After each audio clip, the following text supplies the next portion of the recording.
할렐루야. 오늘도 함께 하신 주님을 찬양합니다. 오늘 같이 나눌 하나님의 말씀 예레미야서 26장 16절로 24절까지의 말씀을 통하여 예레미야를 변호한 사람들이란 제목으로 같이 나누기를 원합니다. 자, 오늘 본문의 말씀에서는요, 26장 1절부터 15절 앞에 있는 내용이 어떤 내용이었습니까? 예, 이스라엘 사람들은 성전 불패 사상을 가졌습니다. 성전만 있으면 우리의 안전은 보장된다 라고 생각하며 성전을 굉장히 신성시 여기며 마치 우상처럼 여겼던, 도깨비 방망이처럼 여겼던 자들, 그런 자들을 보란듯이 예레미야는 성전에 서서 이 성전이 몰락한다고 선언하자 이 종교 지도자들과 비롯하여 몇몇 사람들이 예레미야를 체포하여 죽이려고 했었죠. 근데요, 오늘 본문에서는 그와 반대의 이야기가 나옵니다. 어떤 얘기냐면은 그런 상황 가운데서 갑자기 고관들과 또한 몇몇 백성들이 나서서 예레미야의 무죄를 주장하고 있는 거예요. 미가 선지자의 일을 기억하는 장로들이 예레미야를 미가 선지자의 이야기와 함께 변호하기 시작하고요, 또한 아이감이라는 자도 예레미야를 돕기 시작하는데요. 자, 그 내용 한 절 한 절씩 읽으며 같이 나눠볼까요? 먼저 16절로 19절까지의 말씀입니다. 고관들과 모든 백성이 제사장들과 선지자들에게 이르되 이 사람이 우리 하나님 여호와의 이름으로 우리에게 말하였으니 죽일 만한 이유가 없느니라. 그러자 그 지방의 장로 중 몇 사람이 일어나 백성의 온 회중에게 말하여 이르기를 유다의 왕 히스기야 시대에 모레셋 사람 미가가 유다의 모든 백성에게 예언하여 이르되 만군의 여호와께서 이와 같이 말씀하셨느니라.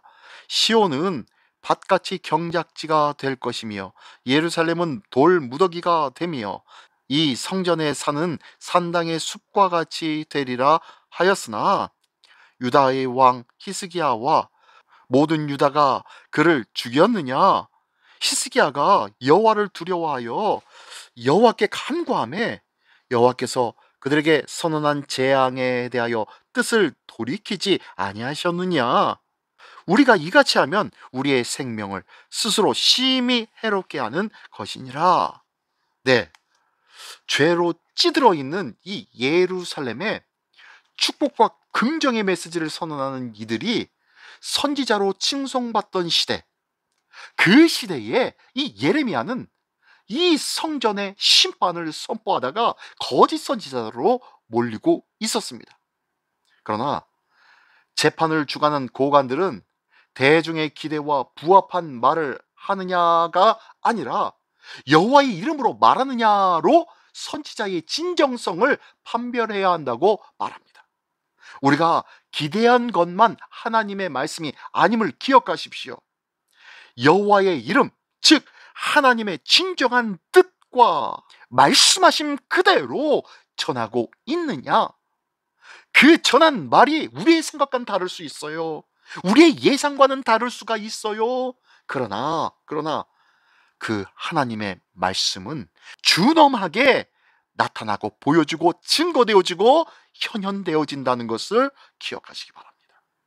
꼭 우리가 기대하고 바라는 것만 이루어지는 것이 결코 아니라는 거예요. 계속해서 17절로 19절까지의 말씀을 보면요, 장로 몇 명이 나서서 예레미야를 변호합니다. 예루살렘 성전과 도시의 파괴를 경고하는 이 예레미야와 똑같이 과거에도 예루살렘은 폐허더미가 되고 성전사는 쑥대밭이 될 것이다 라고 선언한 선지자가 있었다고 상기시켜주고 있는 거예요. 바로 히스기야 시대에 활동했던 미가 선지자인 것이에요. 예레미야를 사형에 처하려는 예루살렘 백성과는 달리 히스기야 왕은 미가를 죽이기는커녕 도리어 겸손히 회개했었다라고 말씀하고 있어요. 그러면서 어떻게 했느냐? 그러자 하나님은 그 회개하는 히스기야의 기도를 들으시고 예루살렘에 내리기로 작정했던 그 재앙을 돌이키고 아수르의 침략에서 예루살렘을 지켜주고 보호해 주셨다라고 증거하고 있는 거예요.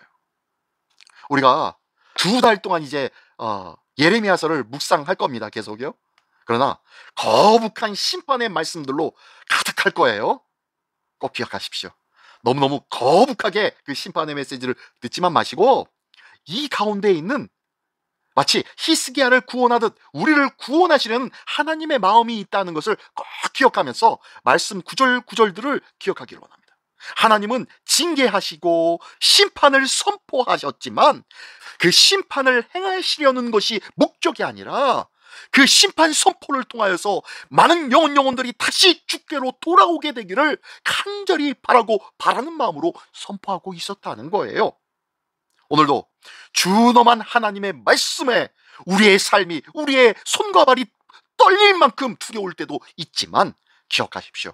그 안에는 하나님의 사랑과 긍휼이 담아 있기에 하나님 앞에 회개하며 하나님 앞에 겸손히 무릎 꿇고 기도할 때에 하나님은 그 긍휼의 은혜로, 그 사랑으로 우리를 다시 한번 덮어주시고 품어주시고 지켜주시고 굳세게 세워주실 줄 믿습니다.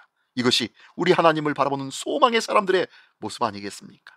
이 귀한 은혜가 우리 모두에게 있기를 예수님의 이름으로 축원합니다. 계속해서요 20절로 24절 끝까지의 말씀입니다. 또 여호와의 말씀으로 예언한 사람이 있었는데 곧 기럇 여야림 스마야의 아들 우리야라. 그가 예레미야의 모든 말과 같이 이 성과 이 땅에 경고하여 예언하매 여호야김 왕과 그의 모든 용사와 모든 고관이 그의 말을 듣고서 왕이 그를 죽이려 하매 우리야가 그 말을 듣고 두려워 애굽으로 도망하여 간지라.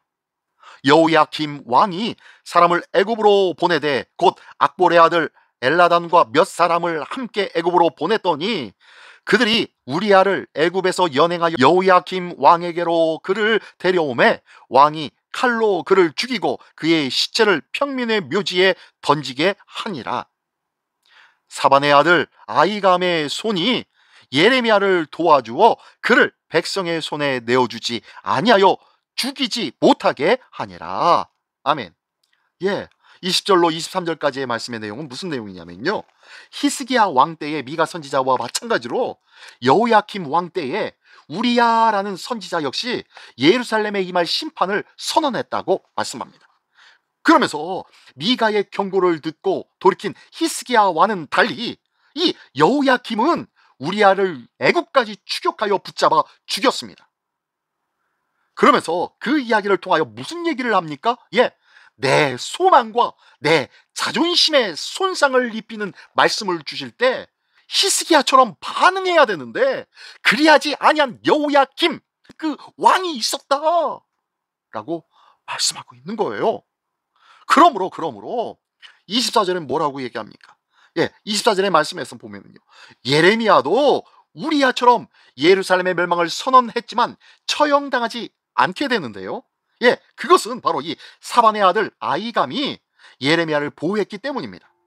사반과 아이감, 그들은 여호야김 시대의 그 타락하고 부당한 권력의 횡포에 맞서서 선지자의 목소리를 지켜내는 거룩한 하나님의 백성으로 서기를 예수님의 이름으로 축원합니다. 기도하겠습니다. 전능하신 주님, 감사합니다. 우리 모두가 이 시대에 꼭 필요한 선지자적 목소리를 보호하고 전하는 그러한 사람들이 되게 하여 주시옵소서. 오늘도 사반과 아이감과 같이 하나님의 그 진실된 말씀을 부여잡으며 신실한 백성의 자리를 지키는 우리 모두가 되기를 원하오니 주여 도와 주시옵소서. 모든 것 주님께 의탁드리오며 예수 그리스도의 이름으로 기도드리옵나이다. 아멘.